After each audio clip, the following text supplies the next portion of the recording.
بسم اللہ الرحمن الرحیم. کیپٹل ٹی وی سے میں ہوں میاں نثار عابد. میرے ساتھ اس وقت موجود ہیں سابق سیکرٹری خارجہ امبیسڈر جوہر سلیم. پاکستان اور سعودی عرب کے درمیان جو حال ہی میں ایک معاہدہ ہوا ہے اس حوالے سے آج ہم بات کرنے کے لیے ان کے پاس آئے ہیں اور جانتے ہیں کہ اس معاہدے کے کیا اثرات پاکستان پر ہوں گے. سر, آپ کے وقت کا بہت شکریہ, آپ نے کیپٹل ٹی وی کو وقت دیا. سب سے پہلے یہ بتائیے گا کہ یہ جو معاہدہ ہوا ہے اس کے کیا اثرات جو ہیں وہ پاکستان پر ہوں گے. جی بالکل, یہ بہت ہی اہم معاہدہ ہے, اسٹریٹجک میوچول ڈیفینس ایگریمنٹ. تو اس طرح کے جو معاہدات ہوتے ہیں بہت ہی کم ملک آپس میں کرتے ہیں. اب پاکستان اور سعودی عرب جو ہے ان کی دوستی تو لازوال ہے, بہت ہی برادرانہ تعلقات ہیں دونوں ملکوں کے, اور یہ دیکھیں دہائیوں سے ہیں. اس وقت پاکستان بننے کے فوراً بعد سے, اور 1951 میں تو ایک سائن ہوا تھا پاکستان اور سعودی عرب کا کی فرینڈشپ ٹریٹی, اور اس کے بعد سے ایک فریم ورک ایسا بنا کہ اس میں اب بہت سے شعبوں میں تعاون, اور خصوصاً دفاعی شعبے میں تو بہت ہی تعاون رہا ہے. 60s میں, 70s میں, 80s میں, 90s میں, ان ساری دہائیوں میں پاکستان کی جو ہے نا فوج مختلف مواقع پہ ان کی کنٹینجنٹ سعودی عرب میں رہے ہیں, ٹریننگ مشنز پہ رہے ہیں, یا کئی بار یہ بھی ہوا کہ کئی بار تو 70s میں تقریباً ایک ڈویژن فوج تھی ہماری جو وہاں پہ تعینات تھی مقامات ہے مقدسہ کی حفاظت کے لیے اور باقی جو ان کی تنصیبات ہیں. اور اسی طرح پھر 90s میں جب ڈیزرٹ اسٹارم ہوا, جب عراق نے اس وقت قبضہ کیا کویت پہ اور اس پہ سعودی عرب کو بھی انہوں نے تھریٹن کیا, تو اس وقت بھی ایک ڈویژن فوج ہماری ادھر تھی, اور اس کے بعد بھی تقریباً 1000 کے قریب ہمارے جو ہے نا افسر اور جوان وہاں پہ ٹریننگ مشنز پہ رہے ہیں. پھر بہت ساری ایسی بھی ہیں دونوں کی جوائنٹ ایکسرسائزز بھی دونوں ملکوں کی کافی بڑے لیول پہ, بڑے پیمانے پہ وہ ہوتی رہی ہیں, اور ابھی بھی وہ انسٹیٹیوشنل میکنزمز اس کے موجود ہیں. لیکن یہ جو معاہدہ ابھی ہوا ہے یہ ان سب کا آپ سمجھ لیں کہ جو ہے نا ان سب کا ایک سرتاج ہے, کیونکہ اس میں یہ طے پا گیا ہے کہ اگر ایک ملک جارحیت کا شکار ہوگا ان دونوں ملکوں میں سے, ان دونوں برادرانہ ملکوں میں سے, تو دوسرا ملک جو ہے وہ بھی یہی سمجھے گا کہ وہ جارحیت اس پہ ہوئی ہے, وہ ایکٹ آف وار ہی اس کو کانسٹیٹیوٹ کیا جائے گا. اب یہ بہت اہم چیز ہے, کیونکہ دیکھیں سعودی عرب جو ہے اس وقت یہ جو قطر پہ حملہ ہوا ہے اس کے بعد سے وہاں پہ ایک تشویش ہے, بلکہ اس پورے خطے میں ایک تشویش ہے کہ اگر اسرائیل اس طرح کر سکتا ہے باوجود اس چیز کے کہ وہاں پہ امریکہ کے دفاعی اڈے اتنے بڑے پیمانے پہ موجود ہیں, امریکہ کی فوجیں موجود ہیں, اور سینکڑوں ارب ڈالر کا اسلحہ پچھلے 15-20 سال سے وہ ملک سارے خرید چکے ہیں امریکہ سے, تو اس کے باوجود اگر ان کی سیکورٹی مکمل طور پہ محفوظ نہیں ہے تو پھر ان کو پاکستان جیسے جو ایک ریلائبل پارٹنر جو کہ دہائیوں سے جن کے ساتھ ایک ایسا رشتہ ہے, تو سعودی عرب نے اس لیے اب یہ معاہدہ ایک تو جو ہے نا انہوں نے اپنی جو ڈیفینس ہے نا اس کو ملٹی لیئرڈ کرنے کے لیے کیا ہے, اور ساتھ ہی ساتھ ظاہر ہے جو اس سے تعلقات جو ان سے دونوں ملکوں کے اور بھی مضبوط ہوں گے. پاکستان کے پرسپیکٹو سے دیکھیں تو پاکستان پہ جس طرح انڈیا نے جارحیت کا ارتکاب کیا اور پاکستان نے اس کا ایسا بھی فٹنگ رسپانس دیا کہ وہ پھر انڈیا کو پوری دنیا میں ان کو سبکی اٹھانا پڑی, اور پاکستان کی جو ڈیٹرنس ہے, پاکستان کی جو فوج کی جو ہے نا کیپیسٹی ہے اور کیپیبلٹی ہے وہ مسلم ہوگی. تو لیکن اس میں یہ بھی ہے کہ اگر دوبارہ ہی جارحیت ہوتی ہے کسی وقت تو اب اس معاہدے کی روح سے وہ جارحیت صرف پاکستان پہ جارحیت نہیں سمجھی جائے گی, وہ سعودی عرب پہ بھی جارحیت سمجھی جائے گی. تو وہ پھر اس لیے ہندوستان کو اگر اب وہ کبھی اس قسم کی سوچ کا اور دوبارہ اس قسم کی حرکت کا ارتکاب کرتا ہے تو ان کو کئی بار سوچنا پڑے گا, کیونکہ اب صرف پاکستان نہیں ہے, پھر وہ جارحیت جو ہے وہ سعودی عرب پہ بھی کر رہے ہوں گے, اور سعودی عرب کے ساتھ ان کے بہت زیادہ اقتصادی روابط بھی رہے ہیں, تو ظاہر ہے اس کو خراب نہیں کرنا چاہیں گے اس طرح سے.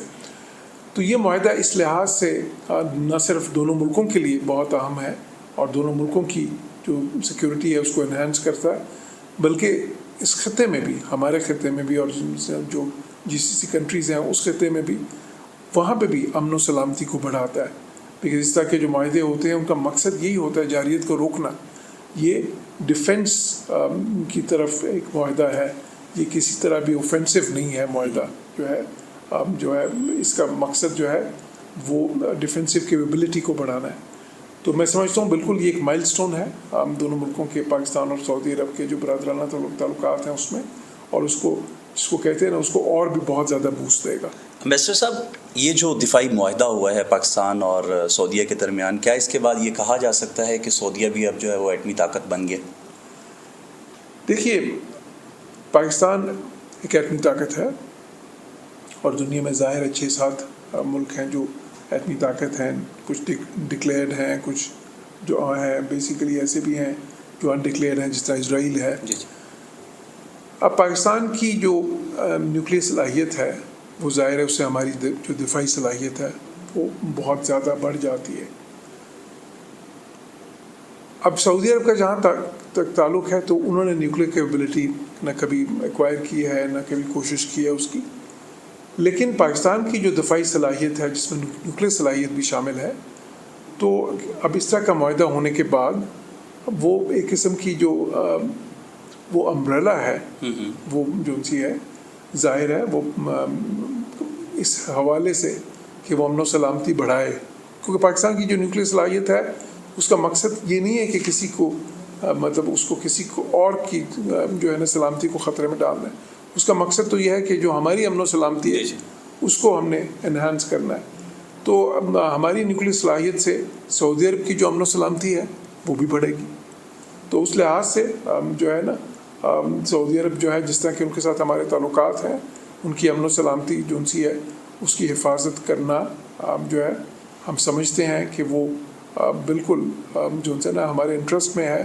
ہم دونوں ملک اس طرح ہیں کے تعلقات ہیں ہمارے آپس میں، اور جو ہے اس معاہدے کے بعد تو اور بھی اس میں ایک جو سبسٹنس آ گیا ہے دفاعی حساب سے.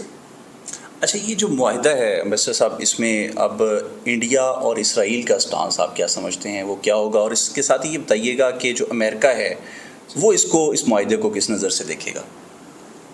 دیکھیں، اسرائیل جو ہے پہلی بات یہ ہے کہ ہمیں ان کے سٹانس کی تو پرواہ نہیں ہے، کیونکہ اسرائیل جو ہے نا پاکستان تو خیر اسرائیل کو تسلیم ہی نہیں کرتا، سعودی عرب بھی اس کو تسلیم نہیں کرتا.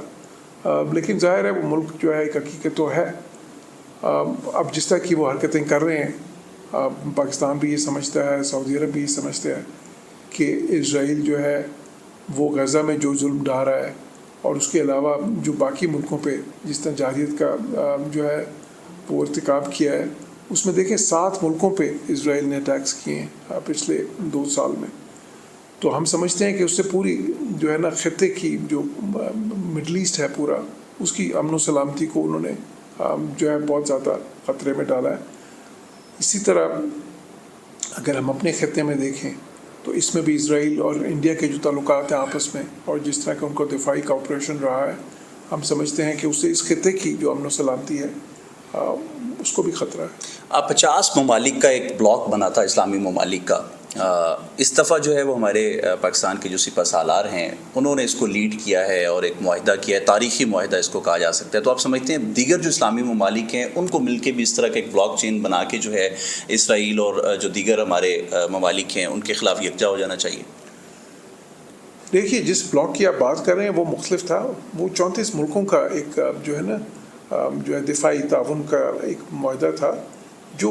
بیسیکلی کاؤنٹر ٹیررزم کے حوالے سے تھا، وہ ٹیررزم کے خلاف تھا. تو اس کی سربراہی سعودی عرب کر رہا تھا، لیکن اس کی جو کمانڈ ہے، ملٹری کمانڈ، وہ پاکستان کے جو فارمر جو چیف تھے، army chief general Raheel Sharif, ان کو دی گئی تھی. تو وہ تو کافی سال پہلے کی بات ہے. یہ جو معاہدہ ہے یہ اس سے مختلف ہے. یہ ایک میوچول ڈیفنس ٹریٹی ہے نا، اسٹریٹجک میوچول ڈیفنس ایگریمنٹ اس کا نام ہے، جو اس میں معاہدے کے اندر دیا گیا ہے. تو یہ ایک 2 طرفہ معاہدہ ہے، یہ ملٹی لیٹرل نہیں ہے، ایک بائی لیٹرل معاہدہ ہے. اور اس کا مقصد جو ہے وہ کاؤنٹر ٹیررزم کے خلاف نہیں ہے صرف، اس کا مقصد ہے وہ کسی بھی قسم کی جارحیت کے خلاف ہے. ٹھیک ہے جی، بالکل. میرے ساتھ سابق سیکرٹری خارجہ امبیسڈر جوہر سلیم صاحب موجود تھے، اور ان سے ہم نے آج جو ہے وہ پاکستان اور سعودی عرب کے درمیان جو دفاعی معاہدہ ہوا ہے اس حوالے سے ہم نے جاننے کی کوشش کی کہ اس کے اثرات جو ہے وہ مستقبل میں پاکستان پر کس طرح کے ہوں گے.